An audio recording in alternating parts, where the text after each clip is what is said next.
We're very confident that humans have put a bunch more greenhouse gas in the atmosphere. And we're very confident that that increase in greenhouse gas in the atmosphere is causing the planet to warm. The way we do things now is problematic, and they need to change. People often talk about 100-year storms. The question is, when it comes a lot or very frequently, it's no longer considered a 100-year storm. Climate change is either going to destroy everything that we hold dear, or it's only going to destroy some of what we hold dear, and we're going to take the cue from that destruction to change an awful lot of the ways that we live our lives.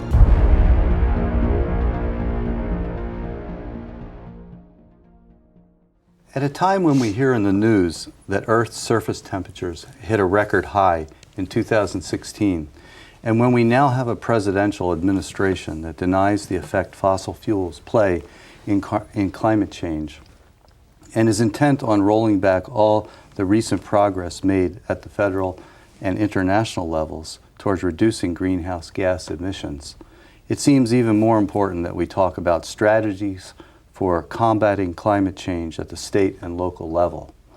My name is Doug Challenger. In this conversation, we will reflect on the themes that are presented in a documentary film entitled From Hurricane to Climate Change that I helped direct and produce at Franklin Pierce University with some colleagues of mine, where I'm a professor of sociology. While the film focused on communities and towns in that region of New Hampshire, the themes of it seem applicable to other parts of the country, especially in nearby Massachusetts. Included in the film actually were some scenes shot in and around Amherst, including the farmers market. To help us connect the film's themes to Amherst and the state of Massachusetts more broadly, I've invited two guests to talk about some of the ways that Massachusetts and its communities are responding to climate change and its impacts. Our guests are Solomon Goldstein-Rose, who is a newly elected state representative to the Massachusetts House of Representatives from our local 3rd Hampshire district. Solomon ran his campaign with the mission to end climate change and with a vision of politics that's more substantive and inclusive than business as usual in the legislature. Welcome, Solomon. Thank you. Dwayne Breger is the founding director of the Clean Energy Extension program recently established at the University of Massachusetts at Amherst. Before coming to UMass, Dwayne worked for over a decade in the Renewable and Alternative Energy Division of the Massachusetts Department of Energy Resources. Dwayne has helped facilitate many of the state's policy initiatives and programs that have helped Massachusetts become one of the nation's leaders in energy efficiency and in decarbonizing its economy. Welcome, Dwayne. Thanks, Doug. You both may remember that the film opens with a statement that climate change is an invitation to a new life. The film, especially in the second part of the film, tries to outline a little bit of what that might look like and what it would take to create it. And one of the central points that's made at in that part of the film is by Amy Seidel from the University of Vermont, where she says that to really address climate change at its roots will mean that we need to rethink our whole political and economic system and start doing things in different ways. And that this is probably going to require some reassessment of our cultural values and our social goals. I'm wondering if each of you could maybe talk about those statements and what they mean to you, talk about how you understand climate change and the challenge that it presents to us. Solomon? So I agree and disagree with the statement in that I think to get where we need to be long term, we need to have a 100% sustainable economy. And I use the word sustainable to mean that it can continue indefinitely. So if our economy is not environmentally sustainable, if it's not financially sustainable, if it's not socially sustainable, it's not going to continue for hundreds of years. And so we obviously need to make that transition long term. At the same time, I want to emphasize the urgency of climate change itself. It's something that we need to solve really in the next 10 years, 15 at the most, if we want to be confident that we're going to avoid these tipping points that are the real catastrophic changes that scientists warn us about.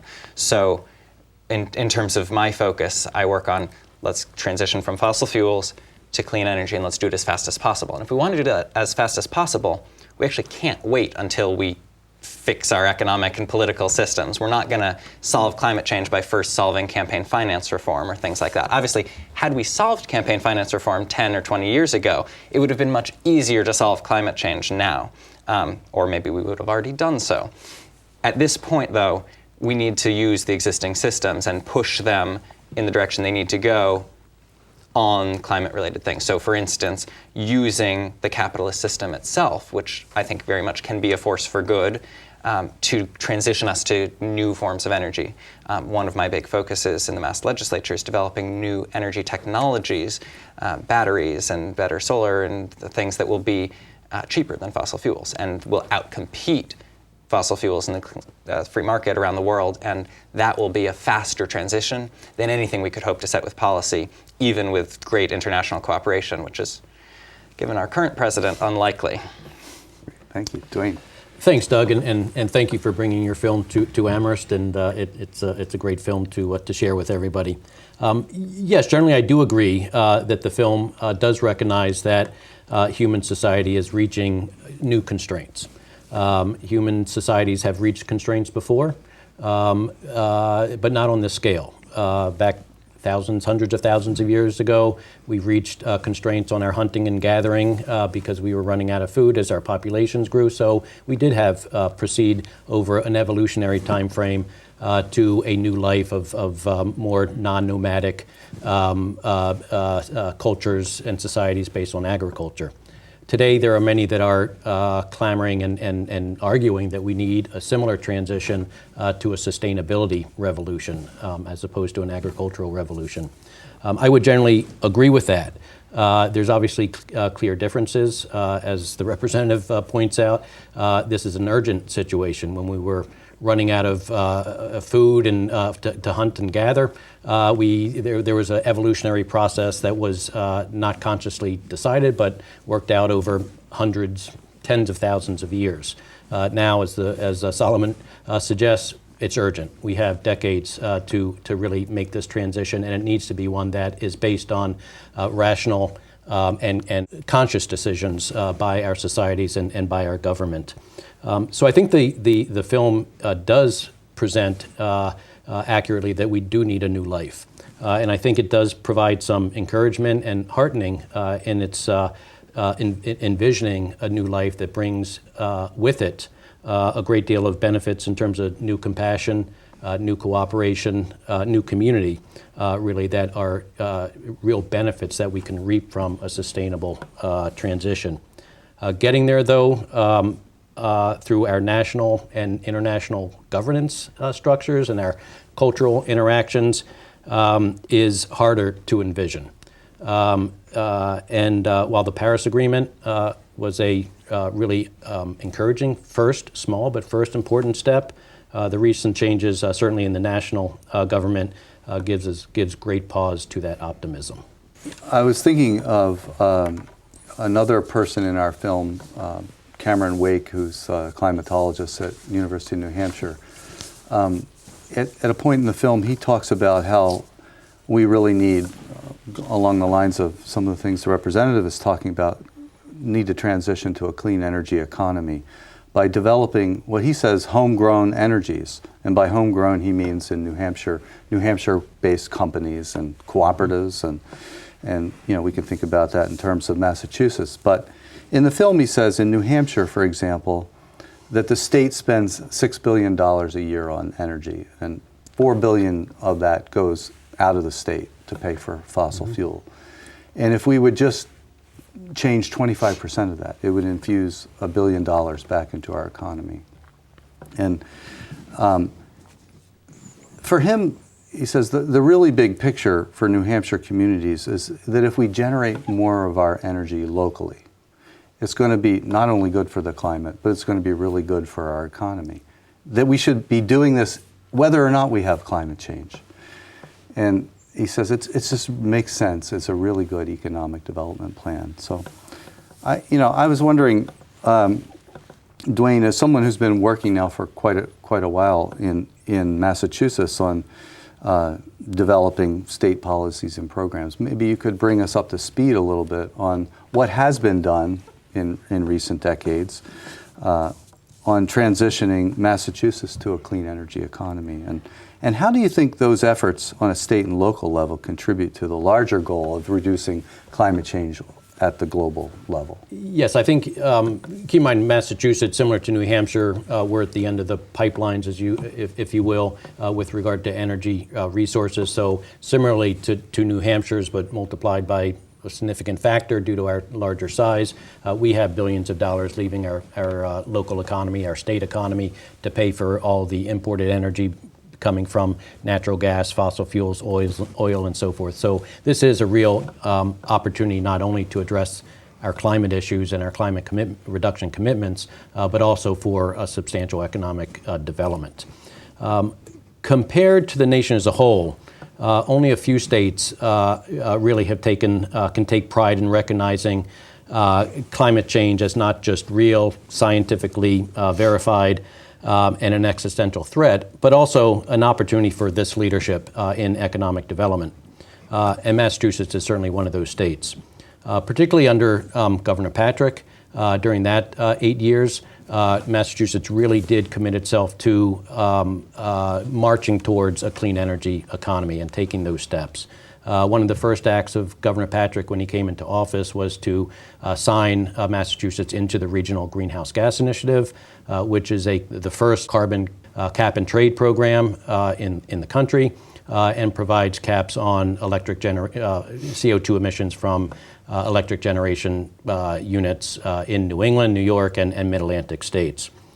In addition to that, though, and shortly thereafter through his administration and with great support and leadership from the legislature, Massachusetts did then pass in 2008 its Global Warming Solutions Act, which is now a seminal legislation that really is driving our clean energy decisions, our energy decisions into a clean energy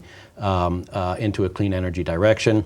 The Global Warming Solutions Act, first in the U.S. To commit the state to provide, to reduce its greenhouse gas emissions economy-wide to what are now 25% reductions by 2020, and a full 80% by 2050, which is in line with the scientific consensus of the globe's need to reduce greenhouse gas emissions to mitigate catastrophic climate change. Shortly thereafter, Massachusetts also launched its solar program, which grew the solar photovoltaic market essentially from zero, a few megawatts here and there in Massachusetts, to now what is approaching 1,600 megawatts. In the meantime, it's created hundreds of companies, new companies, and thousands of jobs. And now we see in excess of 65,000 solar projects all around Massachusetts. In addition, and under Governor Baker, who has really taken seriously and with great motivation also continuing the progress in clean energy and recognizing that these are real commitments of reducing our greenhouse gas emissions and real economic opportunities.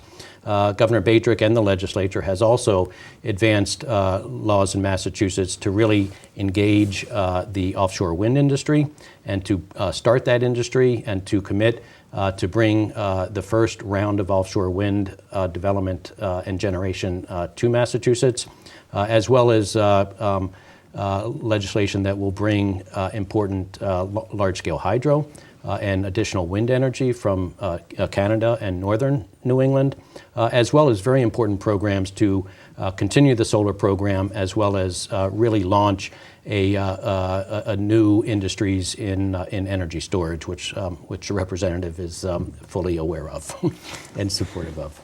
We have a lot to be proud of in Massachusetts, but to get to your other question, it is indeed Massachusetts is a drop in the bucket, if you will, with regard to greenhouse gas emissions globally, which is really where the issue is. But I think one of the biggest barriers is the tragedy of commons effect of global warming and the need to make sure that due to the tragedy of Commons, that nobody does anything. And so it's critically important for even small jurisdictions like Massachusetts to show that leadership and to demonstrate that leadership and bring our neighbors along with us. And by tragedy of the commons, what do you mean by that? This is essentially where the global pollution harms everybody, but the polluter itself is not directly harmed by his or her small amount of pollution. And so there's a tendency to not feel those economic repercussions of polluting, and hence there's no incentive really to reduce that pollution. Yet everybody in the commons, the world commons in this case, is suffering. Yeah, that was an impressive list of activities that you sketched out that Massachusetts can be proud of. I'm just wondering, building on that, what do you see, Representative, about how to move forward, and what kind of vision do you have about going into the future and strengthening those commitments? The main thing is, as Dwayne mentioned, we're a sort of insignificant part of the global emissions picture. So we've done a lot of really great things on reducing Massachusetts emissions. We're #1 in efficiency in the country, and we have done tons on electricity especially. And there are things we can do to reduce our own emissions in transportation and heating and the other sectors. It's not going to save even Massachusetts from climate change, though, because we're still going to be hit with the full impacts unless we get the whole world to also reduce its emissions. So the key thing is going to be transitioning India and China and the huge countries and the fast-growing populations and places where there isn't an energy infrastructure yet, and there is going to be in the next couple decades, or where many people are going to be born and there's going to be much more of an infrastructure where there already is. So talking about that global transition, Massachusetts' unique role is going to be developing energy technology. So especially storage, as Dwayne mentioned, we need really cheap batteries. Doesn't absolutely have to be batteries, but batteries are the best, because if we had batteries that were really cheap and energy dense, they would work to make the grid more efficient, and that would make electricity cheaper and cleaner. But they'd also work for electric cars and maybe even home storage. You could have solar panels on your roof and batteries in your garage or your basement, and eventually you could be independent that way. I think that's long-term probably where the grid is going. But short-term, an electric company can have a field of solar panels and a shed of batteries, and that can actually replace a gas power plant. And if we can make that kind of transition, not just here, but in places where there is new energy infrastructure being built and where these massive transitions need to take place, if we can make that dramatically cheaper to do with clean energy than with fossil energy, that's when we're going to see the transition. So I have this bill that I'm working on, an energy jobs bill in the Mass legislature right now, that is aimed at basically creating a market environment in Massachusetts that will attract companies and spur innovation and open up the market for development and deployment of new clean energy technologies. The vision is to make Massachusetts the Silicon Valley of the new energy economy, and recognizing that this really is, again, as you mentioned, we don't have to believe in climate change to be interested in this. Clean energy is the biggest economic development potential in Massachusetts in the next few decades. Both because we need these technologies anyway, it's healthier for our families, it's better jobs for our workers. It would create more jobs in Massachusetts than continuing with fossil infrastructure, but also because the rest of the world believes in climate change and cares about it and wants these technologies, and in general people want energy, so we can provide that to them. So the vision of this bill is to basically create as close to a free market and a functioning market as possible. Carbon pricing to correct that externality, which is a technical term that Dwayne was talking about, where we don't pay, all of us are polluters individually when we drive, when we heat our homes, but we don't pay the full cost of fossil fuels when we buy them. When I fill up my car with gas, I pay some amount per gallon, but then I also pay higher healthcare premiums later on because of the asthma effects and other public health impacts of climate change and the direct pollution. I pay higher taxes to fund storm cleanup and things like that. So we should all pay the full costs of fossil fuels when we actually buy fossil fuels. And then that generates a bunch of revenue that we can give to every resident and every business as a dividend, which is the proposal in my bill. You could do other things with it. There's a proposal that would invest some of it directly in the economy, but basically by keeping more money in state, it's, I think, $25 billion that we send out of state every year for fossil fuel. So if we put a fee on that, give it to residents, that keeps more money in state, that creates jobs. Not tons, but it's good for the economy. And that would create this environment where now clean energy is competitive in Massachusetts, so that creates a demand for clean energy and cheaper clean energy, and that creates the incentive for innovation and the development of new technologies. And there are other things in the bill for specifically supporting and providing infrastructure for the development of good lab stage ideas to bring them to the point of commercialization. Great ideas. With the minutes that we have remaining in the program, I wanted to bring up another slightly different topic, and that is our film, as you know, ultimately talks about climate change being an ethical issue, and that beyond the science and politics and economics that we've been talking about so far today, and understanding climate change and addressing it, there's a need to see this problem as a matter of moral responsibility. What does that mean to you, and why is seeing the problem in that way important? Dwayne? I do see this as really the critical issue facing us today. Once you understand that climate change is real and is an existential threat to our civilization, the issue changes from one of mere economics to one of morality and ethics. No longer can one look at how to deal with climate change just through an economic lens. One needs to look at it through a moral lens. And in that case, you really understand that your decisions are not based on whether it makes sense economically to solve climate change or deal with climate change. But you start with the premise that we need to deal with climate change, we need to reduce our greenhouse gas emissions, and then you start discussing and debating what are the best means for the most benefits and the least cost to get there. We really don't see that conversation in the U.S. Congress at this point.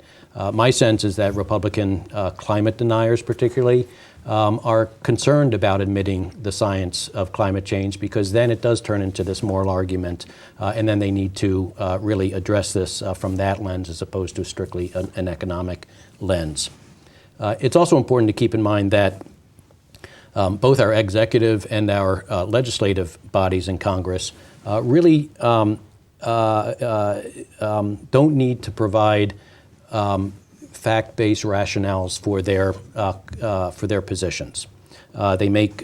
We see them saying all sorts of things today with regard to climate change and economic impacts and so forth, but really there is no accountability to evidence or facts. And it's important, and only really in our judicial branch of government is really where decisions are made through evidence, facts, debate, a grown-up debate, I might add, a full opening of the positions on both sides, and really a formal and fact-based debate. So it isn't, and that's really where I think it'll be important to see over the next number of months, really, and years, where some of the more interesting climate discussions will take place on the federal level, as we do see some really important and really exciting lawsuits come forward on the federal level, working their way through the federal courts and most likely to the Supreme Court over the next in this year probably. There is a particularly important court case that's coming that has been filed by young citizens, children from the age of 9 to 20. Out in Oregon, I believe, that is exactly addressing this moral issue. Their lawsuit is really based on their claim that their very pursuit of happiness and liberty is being infringed upon by climate change threats, and that their suit is seeking the President of the United States to take actions to make sure that the federal government does not provide any incentives at all to the fossil fuel industry, because that's impinging and will impinge on their rights to life, liberty, and the pursuit of happiness, the very foundation of morality in our Constitution. So That suit will hopefully really elevate the climate debate and discussion at our federal level to the seriousness that it deserves and is long overdue. Totally agreed. Yeah. One of the it's a crazy moral issue because the people who are most responsible for polluting are the people in the higher income countries and the higher income areas and countries that have the means to use fossil fuels and have the desire and need to use fossil fuels. And then places like the Maldives, these islands that are going to literally disappear. The entire country is going to disappear. Maybe even if we stopped polluting today, that might not be avoidable. And they're one of the least responsible places. Places in the US where coal power plants are sited next to low-income neighborhoods, and these economic, environmental justice issues that we see around climate change. So one of the nice things, I guess, is that solving climate change is going to necessarily mean breaking down some of those injustices. But it's absolutely this, and at the same time, because there are all these climate deniers and people that, at the same time, you can't ask people to pay more for energy. That's also a justice issue. It does go back to the technology and the economics of the solution remains the same. We need to have cheaper, clean energy technology. Well, it's been a pleasure talking to both of you today, and I want to thank you for coming and participating in this conversation about the themes in this film and what Massachusetts citizens and policymakers are doing to address those. Thank you. Thank you. Thanks, Doug.